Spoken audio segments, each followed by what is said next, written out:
గజాల భూమి ఇవ్వాలి. ఎంతమంది కూలీలు ఉంటే అంతమందికి 10,000 ఇవ్వాలి. అది మేము డిమాండ్ చేస్తాం. సరే, ఓకే. 175కు 175 సాధించే టైం వచ్చిందండి సీఎం గారు. చెప్తా ఉన్నా, మీరు ఫస్ట్లో నార్మల్గా డెవలప్ చేస్తేనే 23 వచ్చినాయి. ఆ తర్వాత జగన్ గారు 3 రాజధానులంటే ఆటంకం కలిగిస్తున్న వ్యక్తులు ఎవరు? ఇప్పుడు ఇచ్చే పరిస్థితి లేదు. మొన్న వారం రోజులు ఎలా చేసుకుని ఒక 7 గ్రామాలు, ఈ వారం రోజులు అందరూ ఎమ్మెల్యేలు, మంత్రులు, కేంద్ర మంత్రులు, రాష్ట్ర మంత్రులు అందరూ పోయి రైతులను అడిగితే మాకు ఎకరానికి ₹1,00,00,000 ఇచ్చి 1250 గజం ఇస్తేనే మేము ఇస్తాం, లేకపోతే ఇవని చెప్పి స్పష్టంగా చెప్పారు. వారం రోజులు తిరిగి ఒక ఆయన ఎవరో 4 ఎకరాలు ఇచ్చారు. అంటే ఒక వారం రోజులు తిరిగితే 4 ఎకరాలు ఇస్తే, అదే రకంగా ఈ యొక్క 50,000 ఎకరాలు కూలింగ్ తీసుకోవాలంటే కనీసం ఒక 5 సంవత్సరాలు బట్టి. అట్లా కాకుండా ప్రజలందరికీ ఏఆర్ఎస్ అంటే ఎవరో, ఈ జేకేఆర్ అంటే ఎవరో అర్థమైపోయింది. ఎందుకంటే ప్రజల కోసం, రైతుల కోసం ఇంత కష్టపడి ఇలాంటి వ్యక్తి కావాలి మనకి అని ప్రతి ఒక్కళ్ళు కూడా అనుకుంటా ఉన్నారు. ఇలాంటి కష్టం, నేను ఎక్కడైనా సమస్య వస్తే ఆ సమస్యకి నేను నిలబడి పోరాటం చేయడానికి సిద్ధం అని చెప్పి నేను చెప్తా ఉన్నాను. సీఎం గారికి మనం స్పష్టమైన హామీ ఇవ్వాల్సింది ఏంటంటే, ప్రాంతాలు డెవలప్ అవ్వటం వల్ల జగన్ గారికి ఏమన్నా 175కి 175 వచ్చినాయా? రాలేదు కదా. మళ్ళీ వీళ్ళకి ఇప్పుడు ఎందుకు భయం? ఆయన 3 రాజధానులు, ఈయన 3 జోన్లుగా ప్రకటిస్తానంటున్నాడు. ఇంకా జగన్ గారు చేసిన పని కానీ చంద్రబాబు నాయుడు గారు చేసిన పని పెద్ద తేడా ఏం లేదుగా. అంటే ఆయన 11 వచ్చినాయి కానీ నాకు కూడా 5 వస్తే చాలని ఒప్పుకుంటున్నాడా బాబు గారు? ఒప్పుకున్నట్టే ఉంది. చూస్తుంటే నాకు 5 వచ్చిన చాలు, నేను డెవలప్ చేయను అన్నట్టే ఉంది. అందుకని ఏంటంటే నేను ఇలాగే కొనసాగి సైన్స్ రూల్ ప్రకారం ఎజెండాకి మేము ఎప్పుడు వెళ్ళట్లా. కానీ అవసరమైనప్పుడు మేము సాక్ష్యాలతో సహా చూపిస్తాం. మాకు బెదిరింపు మెసేజ్లు, వాళ్ళు మమ్మల్ని వచ్చి బెదిరించిన రోజున మేము తీసిన వీడియో, ప్రముఖులు పేర్లతో సహా ఈ మాటగా చెప్తున్నా, ప్రముఖులు, రూలింగ్ పార్టీ ప్రముఖులు ప్రెస్ మీట్ పెట్టిన ప్రతి తడవ వచ్చి పర్సనల్గా మాట్లాడండి, మనం ఒక అండర్స్టాండింగ్కి వద్దాం అని మాకు పెట్టిన మెసేజ్లు మా దగ్గర ఇంకా సేవ్డ్ మోడ్లో, అలానే వాట్సాప్ మోడ్లో వాళ్ళు పెడతారు. మేము చూసుకోగానే వాళ్ళకి బ్లూ టిక్ రాగానే వాళ్ళు డిలీట్ చేస్తున్నారు. మేము అందుకనే అవి స్క్రీన్ షాట్లు తీసి మా మెయిల్ ఐడిలో భద్రపరుచుకుని ఉంచాము. ఇదే ప్రశ్న అఫీషియల్గా కనుక సమాధానం చెప్పాల్సిన రోజున వస్తే ప్రింట్అవుట్లు చేసి ప్యాంప్లెట్లుగా అందరికీ చూపిస్తాం. అప్పటిదాకా వ్యక్తిగత విమర్శల్లోకి మేము వెళ్ళట్లేదు. చివరి ఆఖరి దాకా కూడా మేము ఫాలో అయ్యే first and foremost principle, Indian political science principle, వ్యక్తిగత విమర్శలు లేవు. జనం కోసం, జనం నాడితో, అంతే. ఇప్పుడు 1000 మంది రైతులు ఇబ్బంది పడుతున్నారంటే 1000 మంది వచ్చి మీ ముందు మాట్లాడలేరు కదా. 1000 మంది బదులు ఈయన ఉంచున్నారు. ఇప్పుడు చేసే 163 అంటే ఇన్నర్ రింగ్ రోడ్ పడినటువంటి మెయిన్ ల్యాండ్ ఏరియాలో ఫస్ట్ పూలింగ్కి అలాట్ అయినటువంటి ల్యాండ్ ఏరియాలో 5 ఎకరాలు, రెండో పూలింగ్కి అలాట్ చేసుకున్నటువంటి 7 గ్రామాల్లో 2 ఎకరాలు ఇస్తామని చెప్పు, లేదంటే 3 CR ఇస్తాం, మొత్తం ఇంతటితో జారిపోమని చెప్పు. ఇండైరెక్ట్ వేలు నా ద్వారా వెళ్ళినాయి. వాటి ప్రూఫ్లు కూడా ఉన్నాయి, వాయిస్ రికార్డులు పెట్టుకున్న ప్రూఫ్లు కూడా ఉన్నాయి. నేను అందుకని అంత కంటాబట్టిగా చెప్తున్నా. అది ఏ రోజైతే ఆయనకి తెలియపరిచి, ఎందుకంటే ఒకటి, ఐఎమ్ ఓన్లీ అడ్మినిస్ట్రేటివ్ పర్సన్ పార్టీకి. నేను పార్టీకి సంబంధించిన ఎమ్మెల్యే క్యాండిడేట్ని కాదు, ఎంపీ క్యాండిడేట్ని కాదు. ఇలాంటి వ్యవహారాలు ఎందుకు తీసుకొస్తున్నాం ముందు నా దాకాను అని ఇదే నేను వాళ్ళకి తెలియపరిచాను.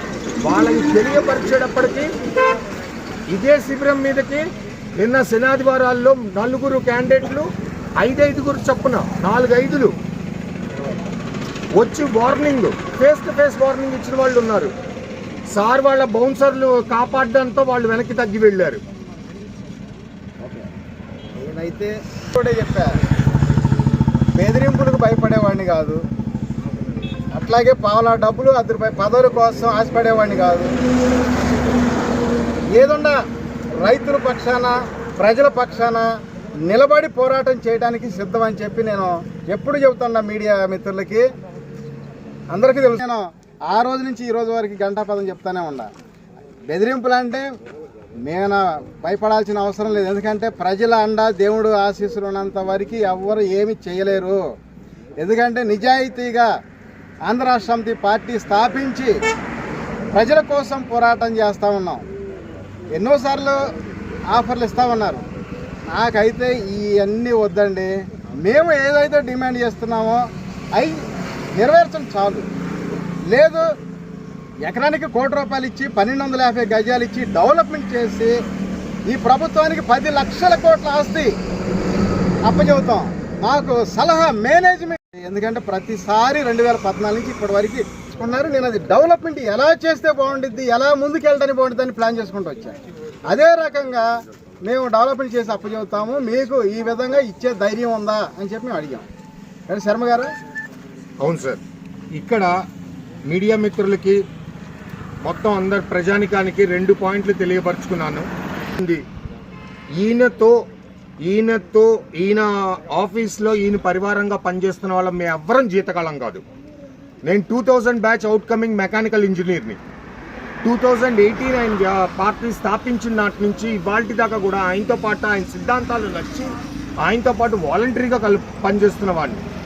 ఇలాగ నాలాంటి వాళ్ళు ఇంకా 6 ఉన్నారు. మా అందరినీ ఏంటి మీకు ఎంతో ఇచ్చి ప్రలోభ పెడుతున్నారు జేకేఆర్ గారు, అంతకన్నా ₹1 ఇస్తాం మా దగ్గరికి రా అని మాకు బెదిరింపులు, ఇవన్నీ జరిగే పనులు కావు. మేమందరం ఆయనకి వాలంటరీగా పనిచేస్తున్నాం. 1 థింగ్ ఈజ్ క్లియర్. 2, ఇప్పుడు సార్ చెప్పినట్టు భూమికి ఎకరానికి 1200 గజాలు, ఎకరానికి 1200 గజాలు, అది ఎంతకాలం? దీనికో చిన్న మాలో మాకు అంతర్గంగా సమాధానం దొరకని ఒక చిన్న విన్నపం మీ అందరినీ అడుగుతున్నాం. మీడియా మిత్రులు మీరు చెప్పినా సరే 2014లోనే ఎకరం ఇచ్చిన వాళ్ళకి 1200 గజాలు ఇస్తామన్నారు. అప్పుడు గవర్నమెంట్ రిజిస్ట్రేషన్ వాల్యూ ఎంత? గజం 4000 కూడా లేదు. రెవెన్యూ ట్యాక్స్ జగన్ గారు వచ్చారు, కొంచెం పెంచారు. ఈయన వచ్చారు, ఏకంగా 24లో ఏకంగా డబల్ చేశారు. ఇవాళ ఈ క్యాపిటల్ సిటీ కింద అంటే ఈ కాజా, చిన్నకాకాని దగ్గర నుంచి ఈ క్యాపిటల్ సిటీ ఇవన్నీ కూడాను ఇవాళ book value, government registered book value గజం 8000 ఉంది.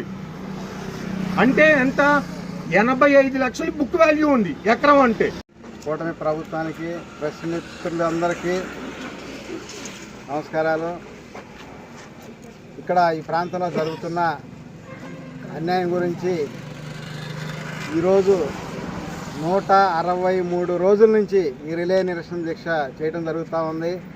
ఇక్కడ మన దగ్గరకు వచ్చే రైతులకి, రైతు కూలీలకు కూడా ధన్యవాదాలు చెప్పాల్సిన అవసరం ఉంది. ఎందుకంటే వాళ్ళు మనతో పాటు అందరూ కూడా కలిసి కట్టి, మన పార్టీ తరఫు నాయకులు అందరూ కూడా,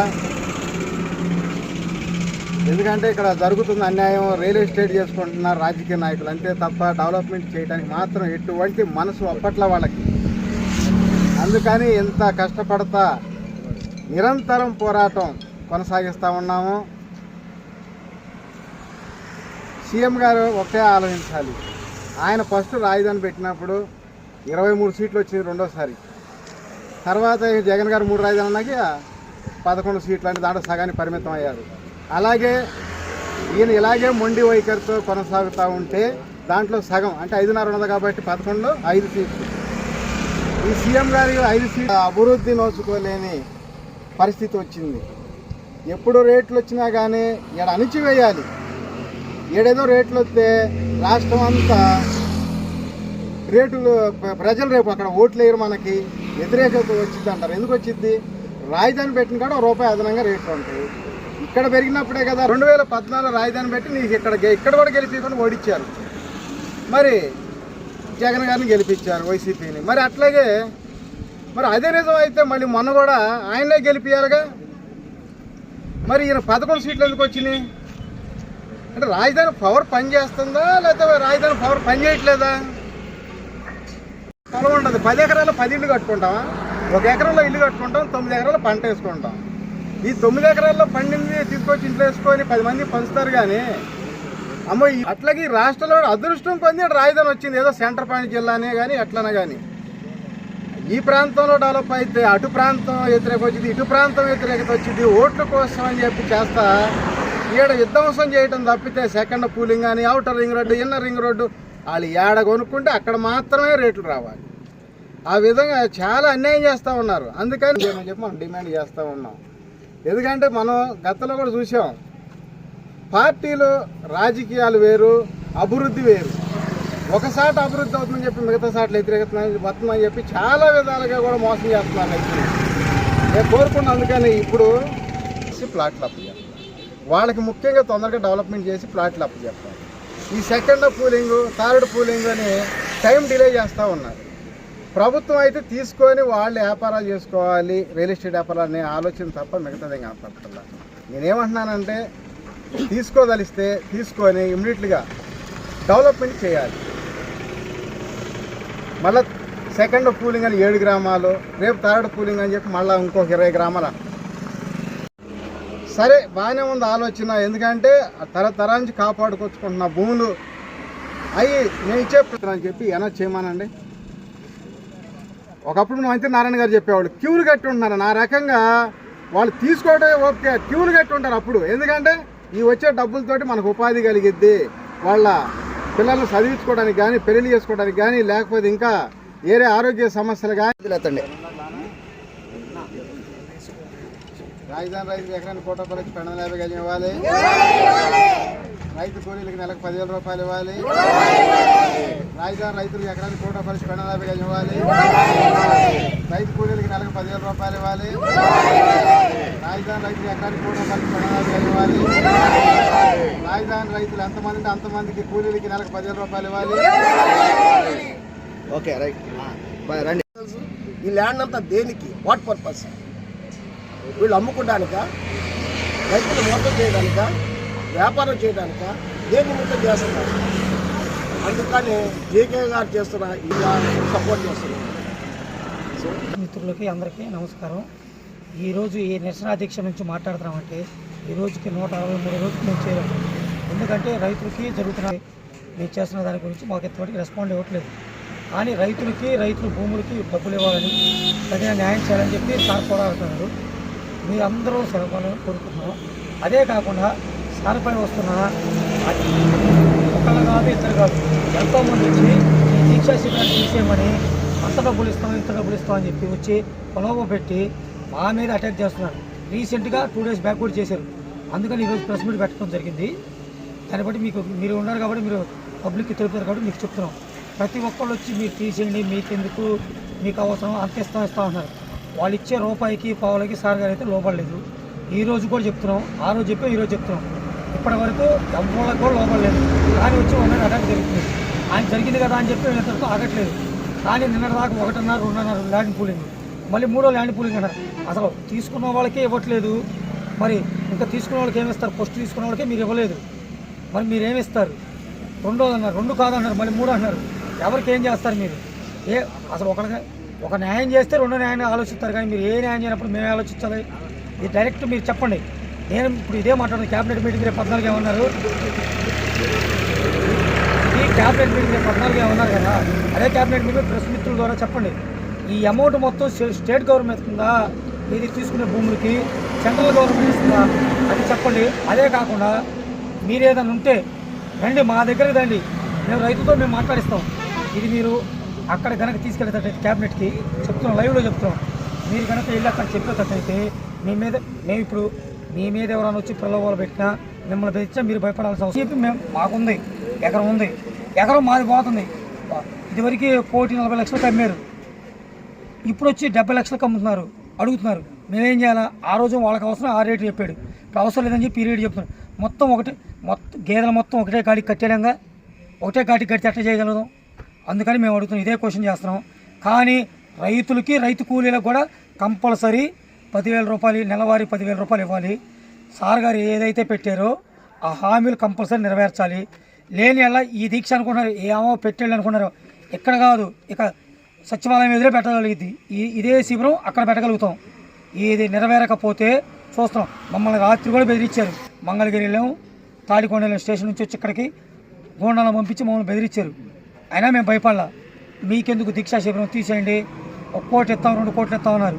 సార్ దగ్గరికి వెళ్ళారు. అయినా సార్ కూడా ఏం మాట్లాడాలి, నాకు అవసరం లేదు, రైతులకు న్యాయం చేయమని చెప్పాడు. మేము అదే విధంగా చెప్తున్నాం, రైతులకి, రైతు కూలికి న్యాయం చేయండి. ఆ విధంగా కాకుండా అనఫీషియల్గా వచ్చి బెదిరించి చేస్తే అది ప్రెస్ మిత్రులకి వదిలేస్తున్నాం. మీరు ఏం చేస్తారో, మీరు ఇప్పుడు దాకా అక్కడికి చేర్చారో తెలియదు. ఇది ఒకటన్నా చేర్చండి. మాదాస్ మురళి అండి, ఎస్సీసీఎల్ రాష్ట్ర అధ్యక్షుడిని. పెడితేనే మీకు ఇంత ప్రెషర్ వస్తోంది. ఇప్పుడు తోటి సభ్యులు చెప్పిన విధంగా మీరు సెక్రటేరియట్ దగ్గర పెడితే ఇంకో చోట పెడితే మీకు అంత ప్రెషర్ రాకపోదా? మరి మీరు ఎలా ఉన్నారు సార్? అంత ప్రెషర్ ఒకవేళ సెక్రటేరియట్ దగ్గర కానీ అక్కడ క్యాపిటల్ ఏరియాలో కానీ మాకు దీక్షా శిబిరం పెట్టుకోవడానికి పర్మిషన్ లేదు అని పోలీస్ వారు కానీ పొలిటికల్ వాళ్ళు కానీ మా మీద ఎటువంటి ప్రెషర్ తీసుకొస్తే ఇది పంచాయతీ లెవెల్ పరిధిగా ప్రతి పంచాయతీ ఏరియాలో ఒక్కొక్క శిబిరం నెలవేరుతుంది. మాకున్న కార్యకర్తలు మాకున్నారు.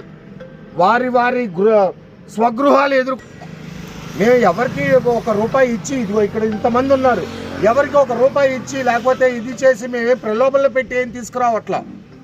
ఏ ఏరియాలో ఉండేవాళ్ళు ఆ ఏరియాలో ఉండేవాళ్ళు వాళ్ళు ఉన్నారు.